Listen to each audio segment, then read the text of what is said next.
Husband accused me of murdering his sister with no evidence, leaving me devastated and questioning our entire relationship. My 30F husband, Luke, 33 male, had a sister, Laura, 29F. We were all close and saw each other 2 to 3 times a month, along with their parents. Almost 6 months ago, Laura fell down the stairs at their family home and died. It was a freak accident. There's a window on the half landing and she hit her head on the sill. I was the last person to see her. I was there for less than 10 minutes and she was in her pajamas making coffee. I didn't even stay for a drink, and I struggle with how such a brief and meaningless interaction could have been her last. She deserves so much more. My husband and I have only been married for a year, but we've been together for 4 and have known each other for 20 plus. When Laura's parents found her, they called my husband straight away and we rushed over. We faced the whole thing as a family. In the days after, Luke started quizzing me. Exactly what we talked about, what she was wearing, where we were standing, etc. It progressed to saying I was providing conflicting information. On tiny details he was deliberately misunderstanding, and accusing me of withholding information because I couldn't tell him things like what pajamas she was wearing. This escalated quickly but lasted for less than a week, as I lost my cool and made it clear that I was done answering questions. He didn't bring it up again and I wrote it off as a grief quirk. His behavior was generally that of a normal, grieving person. Last Friday, he outright accused me of murdering her, in front of his parents. Out of the blue. We were all stunned. There was an inquest which recently concluded, and there was never any doubt the verdict would be accidental death. He said it was completely obvious and he couldn't believe that no one else could see it. He claims I went through his phone and found his messages with Laura. I have absolutely no idea what messages he's talking about. I have never looked at his phone, and that I went over to confront her and things got out of hand and I pushed her downstairs. By the end he was shouting about going to the police and getting the inquest overturned, and how I wasn't going to get away with it. Let me be clear, Laura and I had a great relationship. We all did.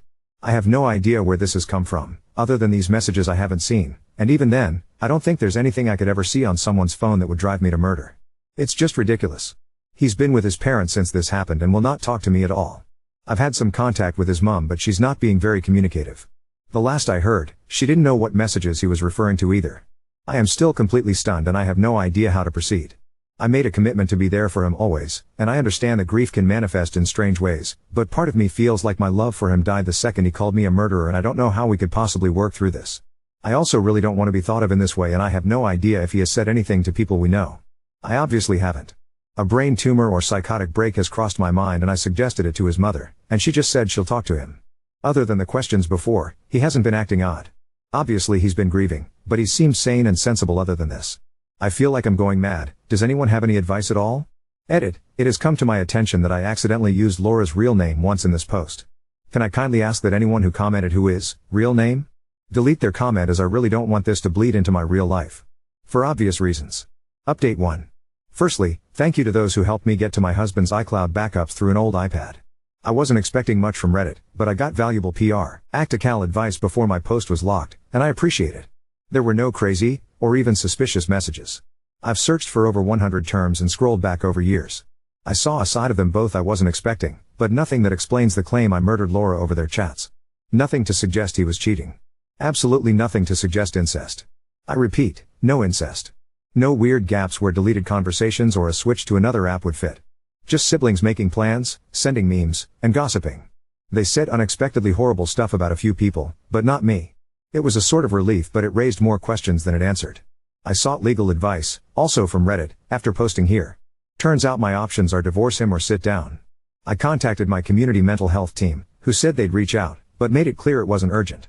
I then called his mom and said that if I didn't hear from him by this weekend, I would get a solicitor and ask for a mental health assessment as part of the divorce. In response, he made a ridiculous post to Facebook, which neither of us have used in years, and everything blew up. I'm going to try to keep this succinct. On Friday night, he made a long accusation on Facebook, with new information. He said he'd been planning to leave me for months with his sister's support, and I found the messages, and murdered her. The coroner has reopened the case and the police are preparing to arrest me, and he needs to make sure people know before the trial stops him talking about it. It was well written and seemed vaguely plausible. He messaged people links so it got some attention. We live in our hometown, and have a large circle of friends because we've been here all our lives. People I haven't spoken to since school were reaching out to me asking WTF was going on. It was madness. In response, I posted the export of his entire conversation history with Laura, also to Facebook. When I finally got back in, I linked to the chat along with a post explaining my side, and noting that I had changed my ex's iCloud and Apple passwords, and that if he wanted them back, he should comment on my post and update his own, admitting that he was lying. He eventually did. When I started getting messages about his post, I panicked, and changing his password seemed important to preserve everything because he'd know I had access. When I spoke to him the next morning, it's clear he's not having a mental episode at all, but is claiming one because he's been caught in a big lie. As soon as he was outed, he called me, clearly drunk, begging and promising to explain everything if I deleted my post. I hung up and told him to call back the next day. He did, after many missed calls and texts, and he tried to bargain and guilt-trip me with his mental health until it was clear the wrong people had seen his conversation. It's hard to describe, but it seemed fake. It was too well rehearsed, and then this morning, when it was clear he was getting nowhere, he blocked me. Begging for mercy and reciting facts about mental disorders doesn't align with someone in crisis with a sincere belief that someone murdered their sibling. The question of why he did all this remains unanswered, and he will not be getting his passwords until it is. The legal advice subreddit said this stuff is technically illegal, but it's beneath a court to take action, so I'm going to count on that because I felt like I had no other choice at the time, and now I don't see any other way to get answers from him. I am desperate and it's all I've got. So there we are. The relationship I have believed was my destiny since I was a teenager has boiled down to petty, convoluted and vindictive bullshit, played out on social media, for reasons still unknown. My hope for a brain tumor is fading, and clearly tomorrow morning is going to be when I lawyer up and stop posting about this. I am mortified. I have no idea whether some people might be. Leave him. Update 2. Me again. Both times I've posted here it has paid off hugely in terms of helping unravel this mess, so I hope it's third time lucky. For the past few weeks I've been trying to figure out why my husband suddenly accused me of murdering his sister, who died in an accident at home, 6 months ago. It still feels as ridiculous now as it did then. When Laura died we found out she had about £3,000 in hidden debt. It was odd because she was pretty open about her finances, but it wasn't out of character for her to overspend, so I hadn't really thought about it since. A comment on my last post prompted me to look more closely at money stuff, and a message to my husband from Laura asking about a payment stuck out. I'd initially assumed it was about a car issue she'd had a few weeks before she died, but Luke definitely paid at the garage when they picked it up, because we talked about it after she dropped him home. It didn't occur to me when I first looked through. The messages supposedly proved I was a murderer, so I had been looking for something scandalous. The message about payment was the only thing I had at that point, and I had no idea what it meant, so I took a chance. I told his mother I knew about the money, and that if he didn't get in touch with me that day, I would make sure everybody else did too. He called me straight away and asked me over to his parents' house to talk. He looked dreadful, and the first thing he asked me was whether I was happy now all of his friends hate him. I told him I don't give a fuck about his relationships and that I was there for answers. It turns my husband told the coroner's office that he was secretly helping Laura pay some of her debt because she was embarrassed and struggling to keep up with her lifestyle. I assume it didn't seem suspicious because her death was clearly an accident, and that's what they were investigating. In reality he took out loans and store cards in her name, and she somehow found out a few weeks before she died. Some guy he works with had apparently done it before and arranged it all, and if Laura hadn't found out, he claims they could have had it written off without her ever knowing. When she did find out, the guy left him high and dry, Kel surprise, and he had to pay it off. I'm inclined to believe that's the gist of what happened, but I am shocked my husband would do something this stupid. When she died so soon after, his brief and apparently genuine suspicion was that she had told me about it that day, and we argued and I'd killed her. He couldn't explain why I would kill someone because they were a victim of fraud, but according to him, he felt guilty in the immediate aftermath and his brain made it fit. I mostly believe this, but he tried launching into more weaponized therapy speak at that point, so I cut the topic off. A few months after his sister's death, Luke received a letter from a credit company, not even the police, saying he was being investigated. Laura didn't have much, so her debts, which were less than £10,000 even with the fraud, were mostly written off. Something obviously flagged against my husband during that process, I don't know how or why. When the letters got more threatening, he believed the investigation would reopen the inquest, and that he would be accused of fraud, perjury, and because of his previously unknown motive, possibly murder.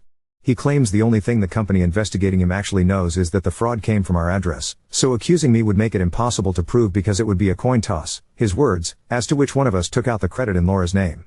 That was worth our entire marriage to him, and my reputation in the community we have been part of for our entire lives. He says self-preservation kicked in and nothing else mattered when he thought about what could happen to him. When I asked him how his witness statement fits into his plan, because it proved he lied either way, by acknowledging he knew about the debt and paying it, he froze for roughly a million years before saying he hadn't thought of that. Obviously my response was to ask why, if he hadn't thought of it. He specifically said it was a lie he needed to cover earlier in the conversation. Suddenly he's sobbing and his parents are rushing in to ask me to leave. I was in tears at this point asking how the fuck he could do this to me over something so stupid, and how much his parents knew about this, as his mum was pushing me out of their house. All she said was that she couldn't have this conversation with me. She was crying too but wouldn't say another word. I am now 99% sure the fucker was trying to frame me. Not for her death, but for the fraud. He was going to claim that he was lying for me in the coroner's interview, right? If he wrapped it all up as quietly paying her off on my behalf then genuinely suspecting me of her murder, it would protect his reputation and point the finger at me. It just doesn't make sense any other way. Is my husband trying to frame me to weasel out of his actions, and how do I get to the bottom of this? I'm obviously open to theories because Reddit is the only reason I got this far in the first place. That being said, please don't come up with conspiracies about Laura's death in the comments. It's upsetting. She was wearing shitty old slippers and walking upstairs with a cup of tea, and she slipped and hit her head on a windowsill. This was never a murder mystery, it was someone's life, and she died just because. Maybe a butterfly flapped its wings somewhere, I don't know, but it's hard enough to accept without having guesses shouted at me on the internet whilst my marriage falls apart. Now second story. Boyfriend tests my face blindness by changing his appearance without warning me, causing severe anxiety and fights between us. I've been with my BF for almost a year now. I love him dearly, and he loves me too, I'm guessing, but there's one thing that's causing a lot of issues for us. I suffer from prosopagnosia/face blindness, which means it's really hard for me to recognize people's faces. I usually go by other characteristics to put a name to a person, like hairstyle/facial hair, marks, skin colors, accessories, etc., but it's still really tough. It's caused me severe anxiety and other mental health struggles. I'm lucky to have wonderful people around me though, who are aware and try to help. They'll introduce themselves when we start talking, we're something they know I've linked to them, or whatever. Usually my BF does this too, but sometimes he likes to test me and it's incredibly stressful. He shaved of his beard once, a few times he wore a completely different style of clothing, or changed his hairstyle, all without warning me. In those moments he won't tell me who he is, or say someone else's name, just to see if I'll figure out it's him.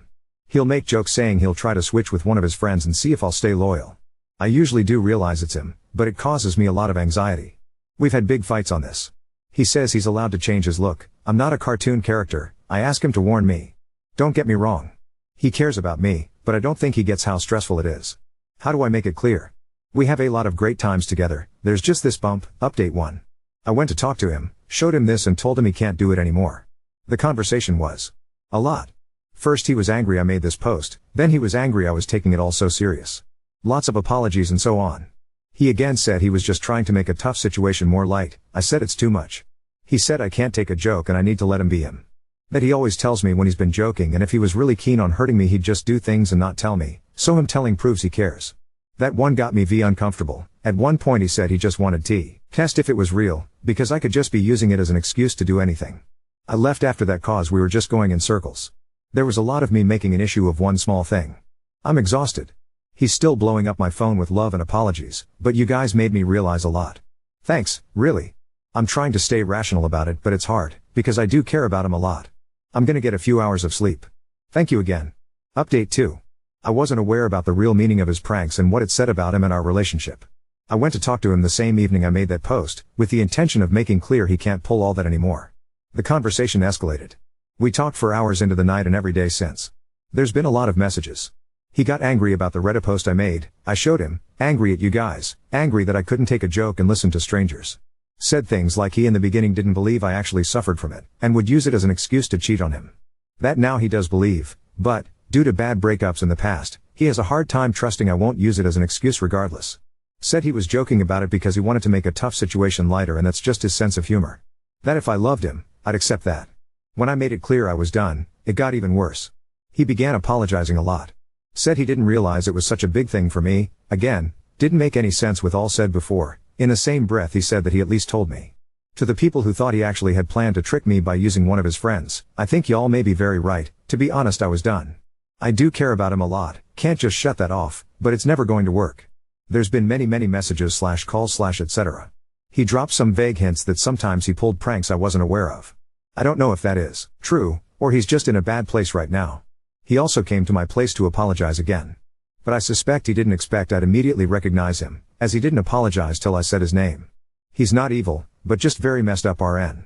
I blocked him everywhere, told him not to show up anymore and that a friend would give him his stuff.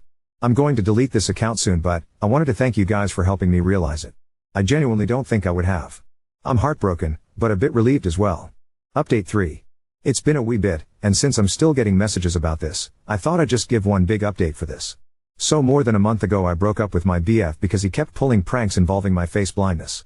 I can't recognize faces and I'm dependent on other aspects to recognize someone, and even then it's still confusing. After that he'd been bugging me that he wanted to meet up, so we could get some closure. My gut was telling me not to, but I felt guilty. With you guys' advice, and my own gut feeling, in mind, I decided not to go. I asked a friend, Roger, to go bring him his stuff and kept him blocked, including blocking the new accounts he'd made. Roger came back with a letter from him, to me. The letter in itself was apologetic. He even said he was grateful for our time together and took full responsibility. It ended with him saying he'd respect it if I chose not to reply or message. Honestly, a lot of very respectful words. I still decided not to get in touch. Still trying to get over the breakup myself, but I did appreciate it, till I found out he wasn't letting go like he said. Roger and some other mutual friends let me know he was asking them about me a lot, if I had read the letter, if I was seeing someone else, already, and so on. Couple of days ago he showed up at my place. He was clearly not sober and upset. He just seemed so broken, so I, stupidly, let him in. For a while he was just being miserably nice, while I got him water and stuff. But the more sober, the more angry he got. At that point I messaged basically everyone I knew to come. I didn't think he'd hurt me, but I didn't feel comfortable being alone with him regardless. Among the many accusations of me not even having the decency to reply, that I clearly never cared about him and that I was a horrendous person, he told me I cheated on him and didn't even know it, so how could I blame him for not trusting me? I'm not gonna lie, I was trying to stay calm but failed. And I know I should have not lost my cool. I screamed at him, asked him what he was talking about. Apparently on a night out with him and others, he asked his friend Mike, who knows of my face blindness and has similar characteristics as my ex, apart from a different voice and smell, to swap out with him, and kissed me. And I didn't know. I don't know if he's lying or not. But knowing I was drinking and in a crowded, loud room, I know it's a possibility. Especially since Mike tried to kiss me another time, though then I immediately realized it was him and lost my shit at him. When I told my then BF, he was more angry than I had ever seen him, so I'd if that time was a plan as well or not. Either way, Mike is a disgusting human. I know it's just a kiss, but it did make me feel sick to my stomach just thinking about how they might have played me. I told him to get out, he didn't. Luckily it didn't take long for some people to arrive and get him out. I'm endlessly grateful for the people I have around me. I'm staying at my parents' place now, took a break from work and I'm looking into therapy. My mom and dad, who got a tattoo years ago just so I would never doubt it's him, are treating me like a princess and reminding me of the kindness people deserve. Haven't looked into a restraining order, but might if it continues. Thanks to you all for helping me see what's right in this situation. Reddit has been a wonderful community I am very grateful for. I probably won't update anymore, as this is over and done with.